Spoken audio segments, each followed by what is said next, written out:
അമിത ഭക്ഷണം പാപം. ഒരു അമ്മ 4 മക്കൾക്ക് വേണ്ടി 1 കിലോ അരിയുടെ അന്നം ചോറ് വെക്കുന്നു എന്ന് വിചാരിക്കുക.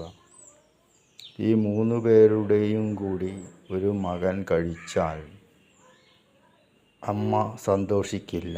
അതുപോലെയാണ് ഈ ഭൂമിയിലെ എല്ലാവർക്കും തുല്യമായാണ് ഭക്ഷ്യവിഭവങ്ങൾ പ്രകൃതി നൽകിയിരിക്കുന്നത്. അമിതമായി കഴിക്കുമ്പോൾ അത് ദൈവിക കോപം നമ്മളിലേക്ക് വരുത്തി വെക്കുകയാണ് ചെയ്യുന്നത്. അതിനുള്ള ശിക്ഷ രോഗങ്ങളാണ്. ശാരീരികമായ പലവിധ രോഗങ്ങളും വന്ന് അത്തരക്കാർ രോഗിയായി മാറുന്നത് നമുക്ക് ശ്രദ്ധിച്ചാൽ മനസ്സിലാകും. ആവശ്യത്തിനുള്ളത് മാത്രം എടുക്കുക.